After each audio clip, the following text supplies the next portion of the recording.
everyone, welcome back to my channel Fanwang and Sanwang.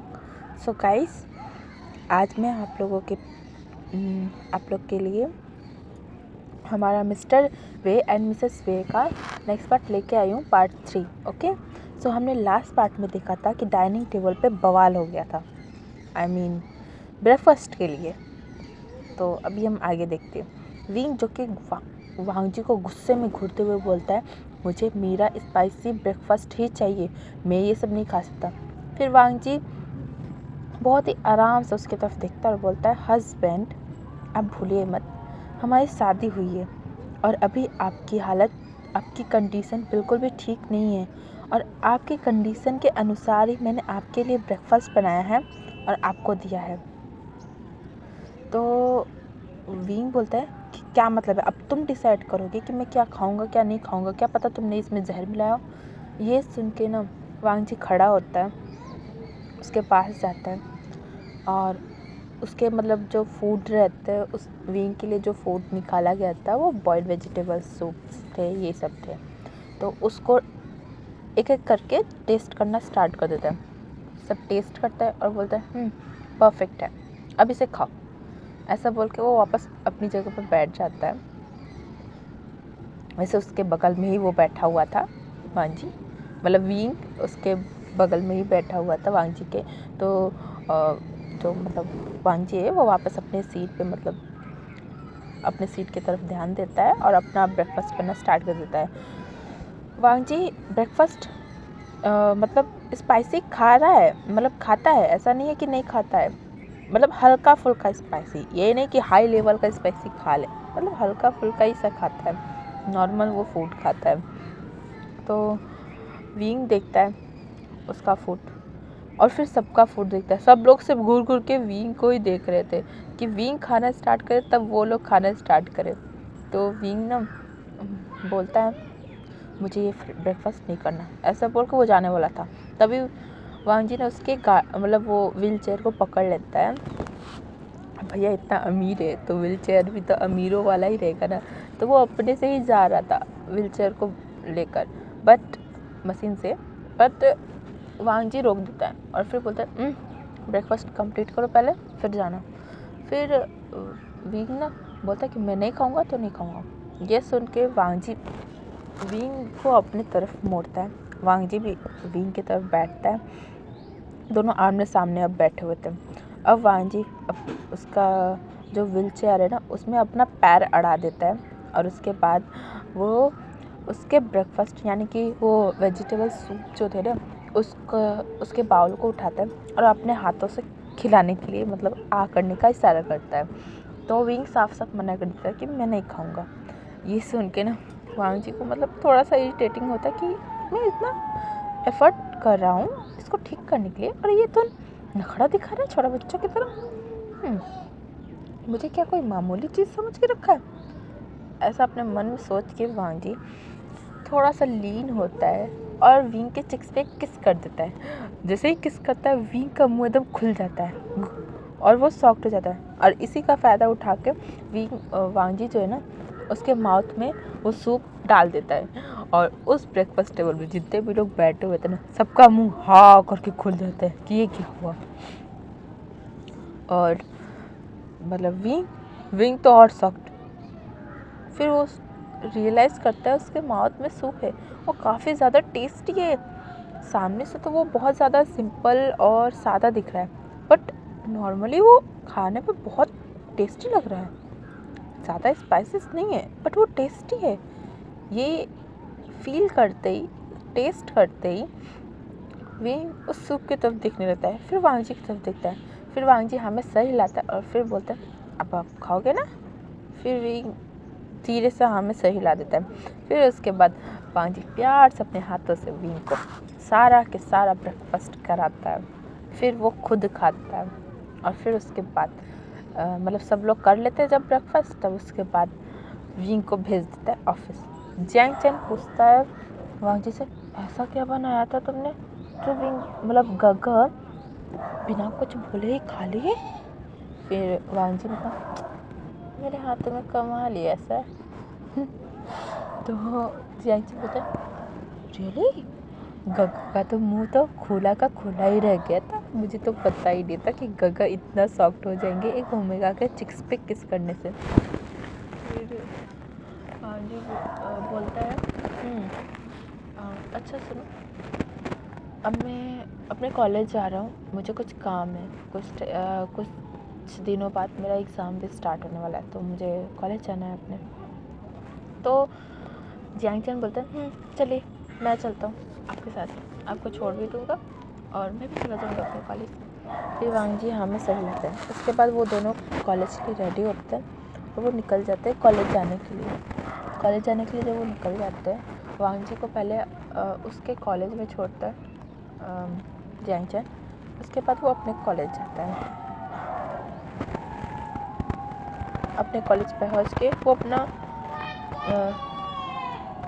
Guys background के noise को ignore कीजिएगा, okay guys, क्योंकि obviously Makar Sankranti चल रहा है और सब पतंग ना उड़ा, ऐसा हो सकता है। एनीवेज, सो वांग जी अब अपने कॉलेज में आता है। कॉलेज में आने के बाद वो अपने क्लासरूम में जाता है और अपने सीट पे जाके बैठ जाता है। थोड़ी देर बाद उसके पास कोई आता है, उसकी फ्रेंड आता है जिसका नाम है जिन मेंग्याओ आता है और बोलता है वांग जी तुम इतने दिन तक कॉलेज क्यों नहीं आ रहे थे? फिर वांग जी उसकी तरफ देखता है और एक शाय करते हुए बोलता है क्योंकि मेरा मैरिज हो गया है। तो मेंग्याओ बोलता है हाँ मैंने सुना था कि तुम्हारा मैरिज हो गया है, पर क्या सच में तुम्हारा मैरिज हो गया? फिर पीछे से एक बंदा आता है जो कि एक अल्फ़ा है, मेंग्याओ एक ओमेगा है। तो वो अल्फ़ा आके बोलता है तो वांग जी क्या हुआ था फर्स्ट नाइट पे, कुछ हुआ भी या नहीं? फिर वांग जी उसकी तरफ देखता है, फिर बोलता है वेन चाओ क्या बोल रहे हो तुम? फिर वेन चाओ बोलता है ऑब्वियसली तुम्हारा तो अगर ड्रेसिंग और हैंडसम है तो तुम लोग कुछ किए नहीं क्या? तो वांग जी बोलता है वो कुछ करने लायक है भी जो करेगा। तो वेन चाओ और मेंग्याओ ज़ोर ज़ोर से हंसने लगते हैं। तभी पीछे से आता है, मतलब पीछे से वो आता है, वेन चाओ का छोटा भाई आता है वेंचू। इस स्टोरी में वेंचिंग सबसे बड़ी है, उसके बाद वेनिंग है जो कि विंग के साथ जॉब करता है और वो अपनी मर्ज़ी से जॉब करता है क्योंकि उसे मतलब उसे पसंद है जॉब करना। इसी तरह उसे फालतू घर में बैठे रहना, अपने बाप के पैसे को उड़ाना अच्छा नहीं लगता, उसे जॉब करना पसंद है और वो काफ़ी अच्छा है फाइटिंग में, इसीलिए वो जॉब करता है। और वहाँ वेंचाओ इस स्टोरी में छोटा है, वो एक अल्फ़ा है और वेंसू एक ओमेगा है। तो वो भी आके वांग जी के बगल में बैठ जाता है और पीछे से मेंग्याओ का एक भाई भी आता है जिसका नाम है सुसे आता है। तो बोलता है क्या सच में तुम्हारा अल्फ़ा पैरालाइज है? क्योंकि मैंने तो उसे जल्दी देखा ही नहीं है। सुसे भी एक ओमेगा है, मेंग्याओ भी एक ओमेगा है। मेंग्याओ बोलता है हाँ सच में वो पैरालाइज है, मैंने उसे देखा है वांग जी के मैरिज में। मुझे तो लगा था कि वांग जी की सिस्टर की शादी उसके साथ होने वाला है, बट ये तो वांग जी की शादी होगी।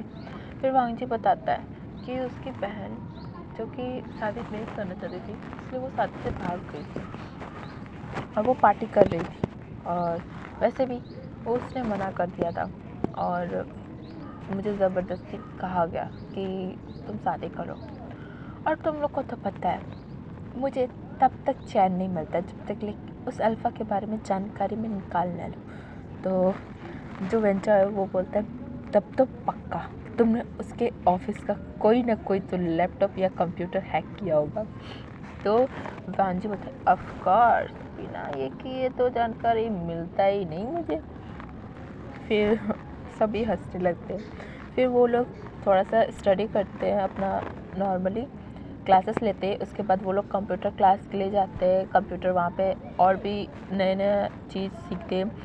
वेंचाओ मतलब वांग के जितने भी फ्रेंड्स हैं ना वो सभी कंप्यूटर में बहुत फास्ट लर्निंग है उन लोग को बहुत ही अच्छी तरीके से आता है कंप्यूटर को यूज़ करना, और वो लोग चाहे तो किसी के भी कंपनी को एक चुटकी में डुबो भी सकते हैं और एक चुटकी में ऊपर आसमान में भी पहुंचा सकते हैं।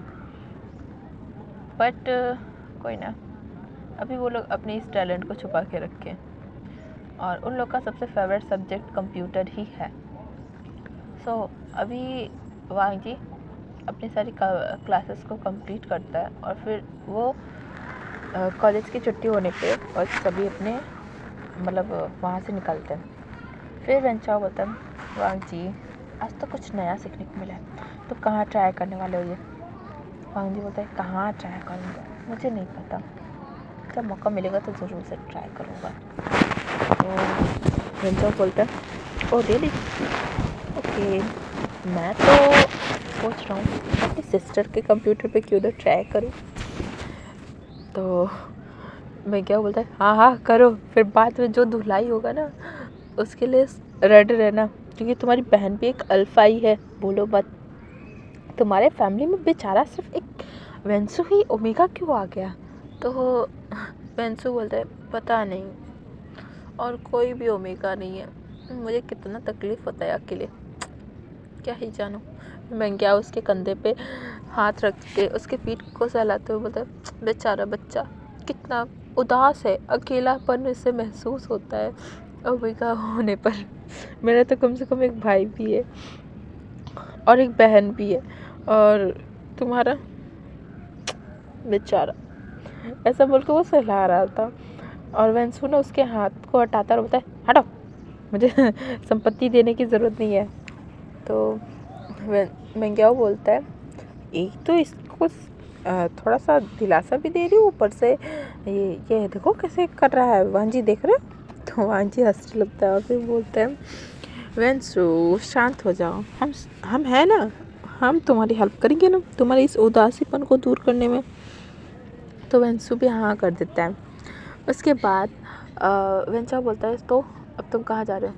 वांजी बोलता है ऑब्वियसली अपने घर जाऊँगा, अपने हस्बैंड के साथ, अपने हस्बैंड के पास। उसके लिए मुझे डिनर भी प्रिपेयर करना है, पता नहीं लंच में क्या खाया होगा। फिर वेंचाओ बोलता है क्या पता ऑफिस में कोई ब्यूटी क्वीन उसे लंच करवा दी होगी, तुम्हारा इंतज़ार करेगी क्या? तो वांगजी बोलता है ब्यूटी क्वीन? तो वेंचाओ बोलता है ऑब्वियसली हर एक ऑफिस में एक सीईओ की पर्सनल असिस्टेंट के रूप में एक गर्ल तो ज़रूर होती है, क्या पता तुम्हारे हस्बैंड का भी हो। तो वांगजी बोलता है नहीं, उसका तो पीए नी कॉर्पोरेशन का छोटा भाई है। क्या? नी वो नी मिंजू का छोटा भाई? तो वांगजी बोलता है हाँ। तो वेंचाओ बोलता है क्या उसके पास कोई काम धंधा नहीं है क्या? उसका खुद का ऑफिस है, वो वहाँ काम ना करके वो यहाँ तुम्हारे भाई के पास क्यों काम कर रहा है? वांगजी बोलता है मुझे नहीं पता, मैंने कभी पूछा भी नहीं। तो मेंग्याओ बोलता है अरे जाओ ना जाकर पूछो एक बार, और क्या वो हैंडसम है?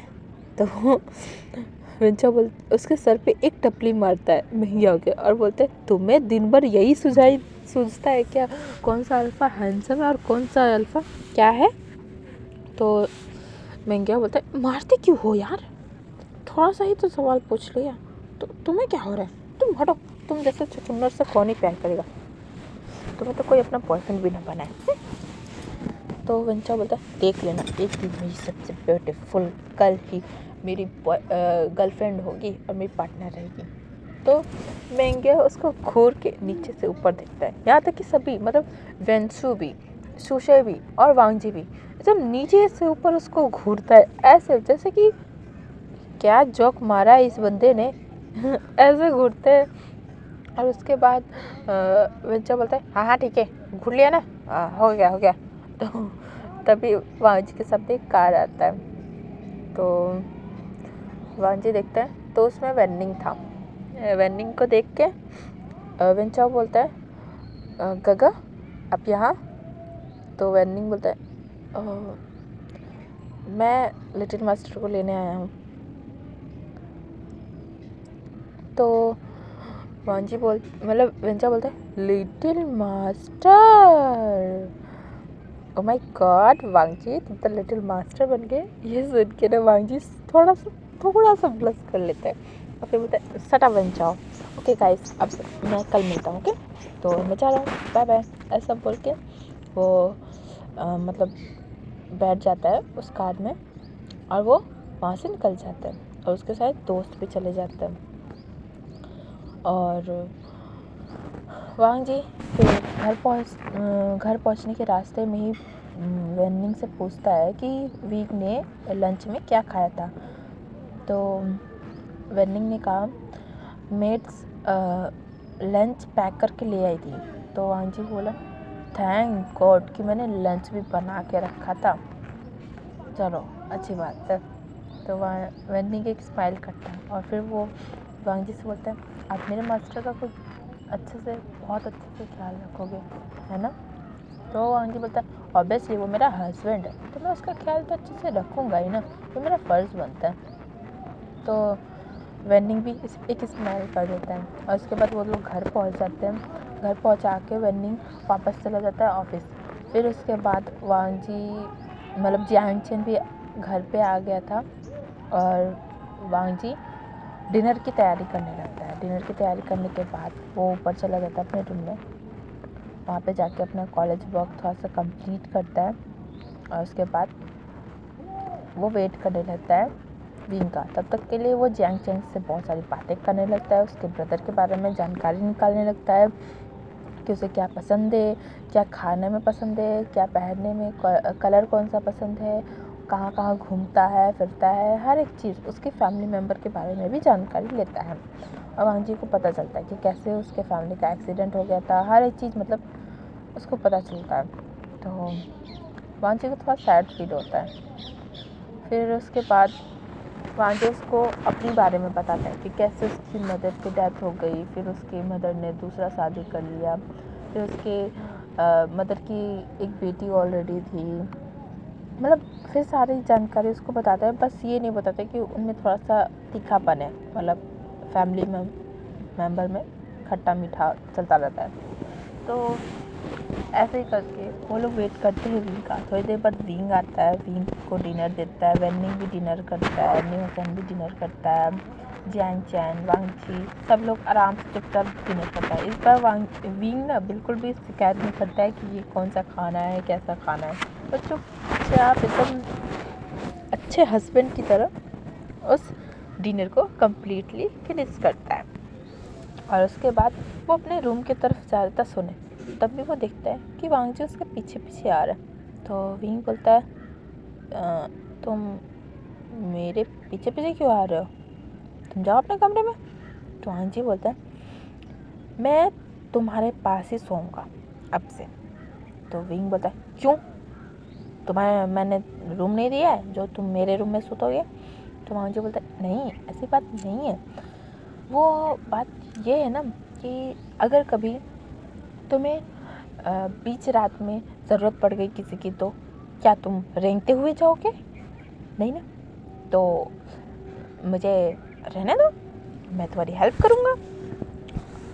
तो वहाँ विंग बोलता है कोई ज़रूरत नहीं, मैं वेनिंग और न्यूसन को बुला लेता हूँ। तो न्यूसन बोलता है अरे वे ब्रदर जाने दीजिए ना, वैसे भी हम लोग को आधी रात को आप उठा देते हो, हमें प्रॉब्लम भी होती है ना। तो वेनिंग भी हमें सही ला देता है क्यूटली कि हाँ हाँ हाँ आप जाने दीजिए वैसे भी आपके हस्बैंड है, आप लोग को एक साथ ही रहना चाहिए, अलग अलग रूम में नहीं रहना चाहिए।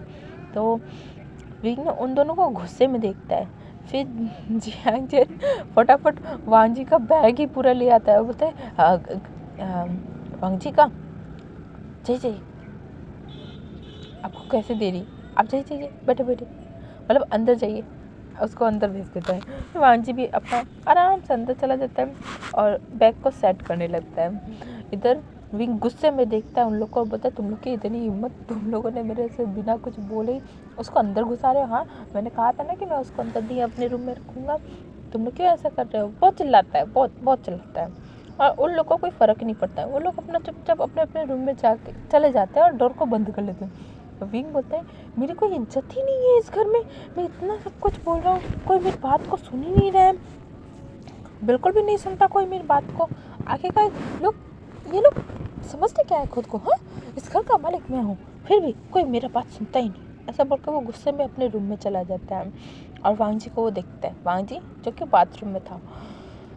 सो गाइस, आज का पार्ट यहीं तक रखते हैं। आपको क्या लगता है अब क्या होगा आगे, कमेंट में ज़रूर बताइएगा।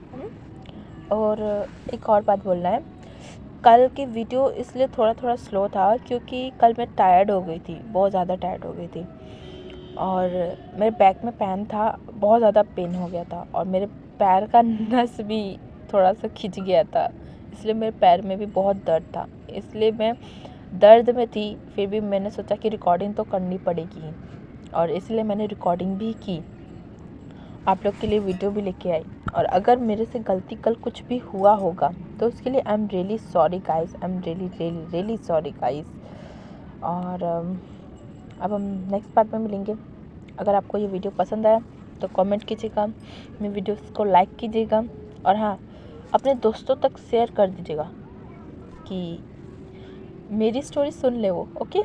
और मेरी वीडियोस पे लाइक कमेंट भी करें, ओके। सो बाय बाय गाइस, अब हम नेक्स्ट पार्ट में मिलेंगे।